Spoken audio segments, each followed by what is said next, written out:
హైదరాబాద్లో ఘరానా మోసం బయటపడింది. పెట్టుబడుల పేరుతో ప్రజల నుంచి సుమారు 500 కోట్ల వసూలు చేసింది ఓ రియల్ ఎస్టేట్ కంపెనీ. నిధులంతా చేతికి రాగానే రాత్రికి రాత్రే బోర్డు తిప్పేసింది. ఈ ఘటన ఉప్పల్లో చోటు చేసుకుంది. దీనిపై మరింత సమాచారం అవుతుంది క్రాంతి అందిస్తారు. క్రాంతి, చెప్పండి. రియల్ ఎస్టేట్ కంపెనీ అయితే నిధులన్నిటి కూడా కలెక్ట్ చేసుకొని రాత్రికి రాత్రే బోర్డు తిప్పేసినట్టు తెలిసింది. దానికి సంబంధించిన డీటెయిల్స్ ఇవ్వండి. రైట్.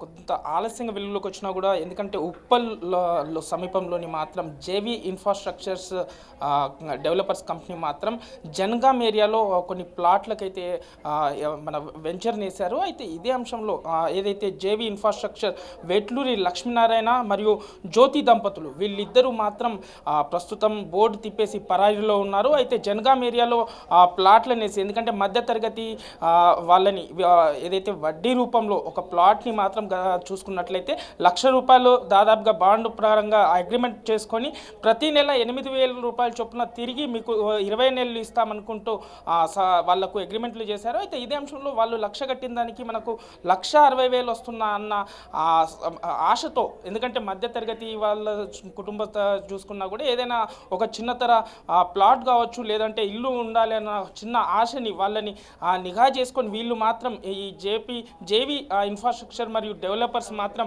దాదాపుగా 500 మంది ఏదైతే మన వీళ్ళ దగ్గర ఎంప్లాయీస్ మన కమిషన్ బేస్ మీద పనిచేస్తున్న వాళ్ళని 500 మందిని మాత్రం పెట్టుకొని దాదాపుగా 700 కుటుంబాలని దగ్గర నుంచి వసూలు చేశారు. దాదాపుగా 700 కోట్లు వసూలు చేసుకొని ఈరోజు అంటే నిన్న మాత్రం బోర్డు తిప్పేసి ప్రస్తుతానికైతే పరారీలో ఉన్నారు. ఇదే విషయం తెలుసుకున్న మన మోసపోయిన వీళ్ళు పబ్లిక్ ఏదైతే ఉన్నారో వాళ్ళంతా దాదాపుగా ఆఫీస్కి వెళ్ళి చూడగా మాత్రం ఆఫీస్ మొత్తం ఖాళీ ఉండడంతో ఉప్పల్ పోలీస్ స్టేషన్లో కంప్లైంట్ ఫిర్యాదు చేస్తున్నారు. అయితే బాధితులు మొత్తం దాదాపుగా 100 మంది పైగా మాత్రం నిన్న పోలీస్ స్టేషన్ క్యూ లైన్ కట్టిందని చెప్పుకోవచ్చు. అయితే ఎందుకంటే ఇలాంటి అవాస్తవ పనులకు మాత్రం పాల్పడొద్దు. ఎందుకంటే మధ్యతరగతి వాళ్ళని ఇలా వాళ్ళు టార్గెట్గా చేసుకొని మన సులువుగా సంపాదించుకోవడానికి మాత్రం దాదాపుగా ₹100 వసూలు చేసుకొని పరారవుతున్నారు. ఇక నుండైనా పోలీసులు గతంలో కూడా చెప్పారు, ప్రస్తుతం కూడా చెప్తున్నారు. ఎందుకంటే ఇలాంటి వాటికి ఆశపడకుండా ఉండాలి అనేసి. ఎందుకంటే డబ్బు రూపం ఆశ చూపించి మాత్రం కొన్ని వందలు, అయితే ఒక్కొక్కరి దగ్గర నుంచి ₹1,00,000 నుంచి 20 లక్షల వరకు, ఎందుకంటే వడ్డీ రూపంలో చూసుకున్నట్లయితే, ఎందుకంటే 1,00,000కు 8,000 ఇస్తామని అంటూ 20 లక్షలు కూడా ఒక్కొక్కరి దగ్గర వసూలు చేసిన ఈ ఘరానా మోసగాళ్ళు మాత్రం ప్రస్తుతం పరారీలో ఉన్నారు. వాళ్ళ కోసం అయితే ఉప్పల్ పోలీసులు 4 బృందాలుగా చేరి మాత్రం వాళ్ళ ఆచూకీ తెరుచుకోవడానికైతే ప్రయత్నిస్తున్నారని చెప్పుకోవచ్చు. అయితే క్రాంతి, రియల్ ఎస్టేట్ సంబంధించి సేల్కి సంబంధించి ఎవరైనా మీరు మా దగ్గర ల్యాండ్ తీసుకోండి లేదంటే ప్లాట్ తీసుకోండి అని చెప్పి నెంబర్ నుంచి కాల్ చేసి వాళ్ళతో మాట్లాడతారు కస్టమర్స్తో. ఈ నేపథ్యంలో వాళ్ళ నెంబర్ కానీ కాంటాక్ట్ డీటెయిల్స్ కానీ ఏమైనా ట్రై చేశారు కస్టమర్స్ ఎవరైతే ఉన్నారో?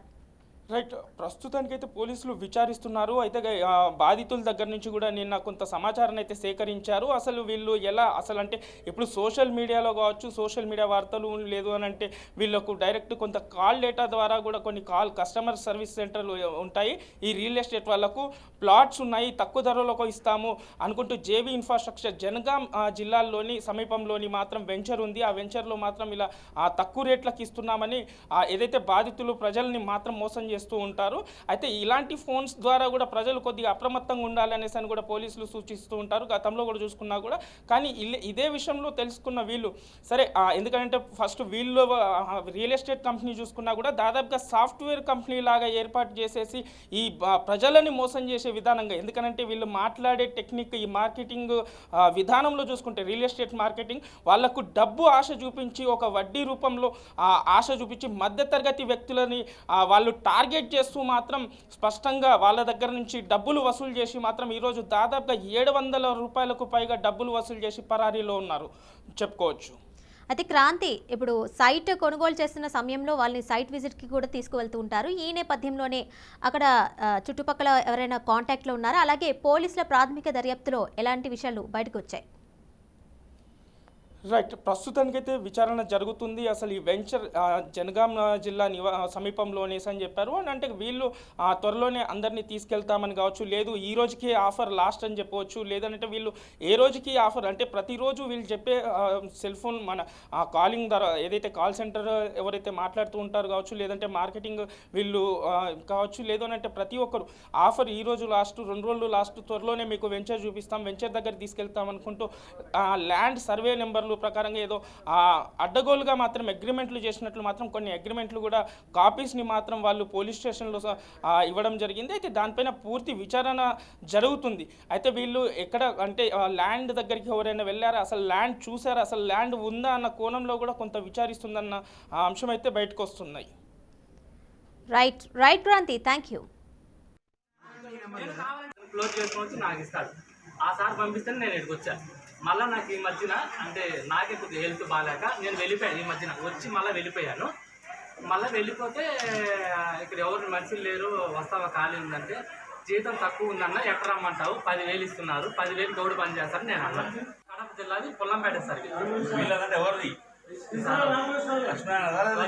నాకు పరిచయం లేదు సార్. వాళ్ళ బాగా నాకు తెలుసు. నాకు వీళ్ళు నా ఫ్రెండ్స్ కూడా. మేము పద్మశాలలో, మాది కొత్తపేట, వాళ్ళది పుల్లంపేట. వాళ్ళ వయసు వాళ్ళ తమ్ముడు కూడా నాకు పరిచయం కాదు. ఏదో మాటకి ఇట్లా. తమ్ముడు పేరు ఏంటి? ఆ తమ్ముడు పేరు లక్ష్మీనారాయణ నరసింహ. ఇద్దరు అన్నదమ్ముల పేరు లక్ష్మీనారాయణ, లక్ష్మీనరసింహ. తమ్ముడు ఎక్కడ ఉంటాడు? పుల్లంపేటలో ఉంటారు సార్. పుల్లంపేటలో ఉంటాడు. ఆయన నెంబర్ తీసుకోండి, రాసుకోండి. ఆయన నెంబర్ కూడా లేదు సార్, చూసుకోండి. కాబట్టి నాకు ఆయనకి ఇక్కడికి వచ్చి నాకు క్లోజ్ చేసుకొని వచ్చి నాకు ఇస్తాడు. ఆ సార్ పంపిస్తే నేను ఇక్కడికి వచ్చాను. మళ్ళీ నాకు ఈ మధ్యన అంటే నాకే కొద్దిగా హెల్త్ బాగాలేక నేను వెళ్ళిపోయాను. ఈ మధ్యన వచ్చి మళ్ళీ వెళ్ళిపోయాను. మళ్ళీ వెళ్ళిపోతే ఇక్కడ ఎవరు మనుషులు లేరు, వస్తావా ఖాళీ ఉందంటే జీతం తక్కువ ఉందన్న ఎక్కడ రమ్మంటావు, 10,000 ఇస్తున్నారు, 10,000 గౌడు పని చేస్తారు నేను అన్నాను.